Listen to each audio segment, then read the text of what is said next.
I'm Jerusha Sukthirath and you're watching News 24 Live. Now, our mums have told us that it's not polite to speak about sex, religion or politics. But we know that every day in our everyday conversations with our family and friends, we're constantly speaking about sex, religion and politics.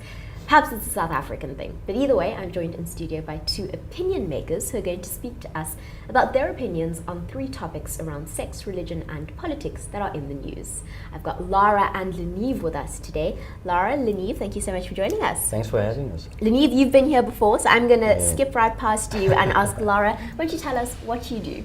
I'm a fashion designer, so I do high-end women's wear and wearable art, so the clothing becomes quite avant-garde and quite out there, quite edgy. That's amazing. Now, like I said, you're not supposed to talk about sex or religion or politics. Leneve, does this really happen with your friendship group or your peers? We talk about it all the time. Yeah, so sex, religion and politics is, in the youth, it's common. Like, we like to speak about it, we're young, we're opinionated, so it comes up all the time. Yeah.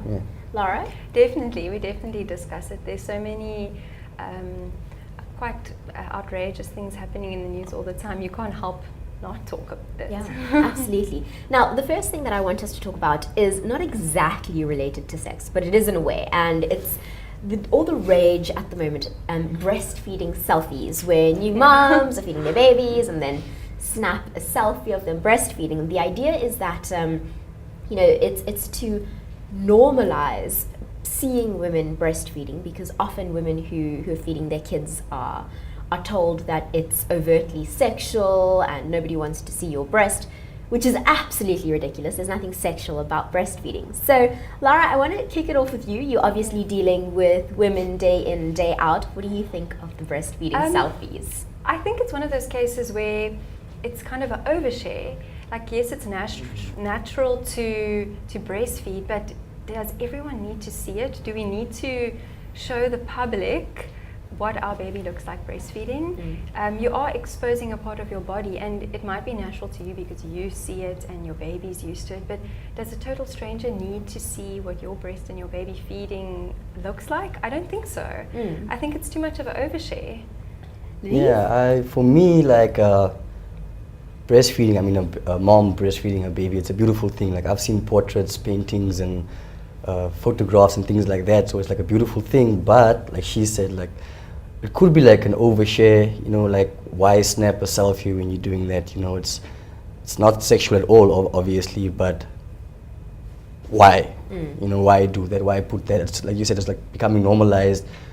I don't know. I don't know how I feel about the topic. Like, that's okay. Yeah. Let's talk about the other side of it, though, about the person who sees a mother breastfeeding in public and who tells her, like, that's disgusting, or who makes it out to be something that it's really not.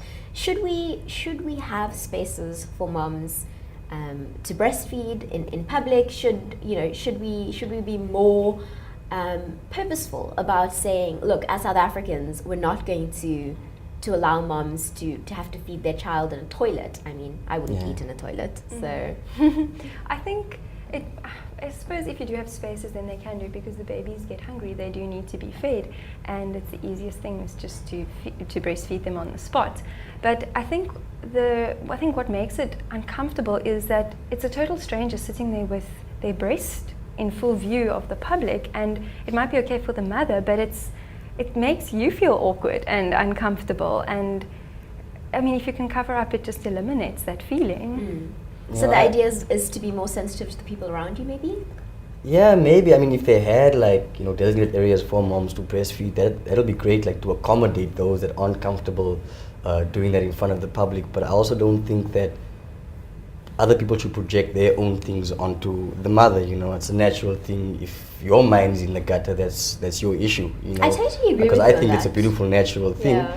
Those that are uncomfortable doing that in public should have the option to have, like, a designated area. But if the baby's hungry and the mother feels like feeding the child, I absolutely have no problem with it at all. I mean, I see it where I'm from all the time, so it's not a thing to me. Yeah. Let's move on to chat a little bit about South Korea, where adultery is no longer punishable. It's a crazy thing, but cheating on your spouse was actually against the law until recently, and now it's no longer the case. I think we take for granted in South Africa that those type of things don't get us into trouble. We're really progressive. It seems odd that you can be punished by a court for cheating on someone, Laura. Well, I suppose most laws are established based on a moral law. And then in modern times, it kind of fades out because people become they change how they feel, they make their own decisions, they form their own opinions in their youth, and suddenly the law that's written, it doesn't really apply to how they're living. So it's almost like that kind of law becomes outdated, even though it's still wrong. And I think there's this kind of idea that if you break the law in private, then you're not breaking the law. And if everyone's doing it, then it's okay. So the law doesn't really have a role anymore. I mean, 2 years in prison if you're caught cheating on your spouse. Lenive, is that something that we should be doing? No, we should not be doing it. Otherwise, I mean, I would have been sitting in jail right now, I guess. Because I mean, it's Oh, people. dear. Yeah, no, I just think it's natural. I mean, as people have, you're a human being, you make mistakes, and to be punished by law for something like that, I mean, you have your own right to make your own decisions. If you make up mistakes, that's between you and that person to sort out. That's your private life. I don't think it's up to the court to decide, okay, you messed up. I mean, you're a human being. You go to jail now.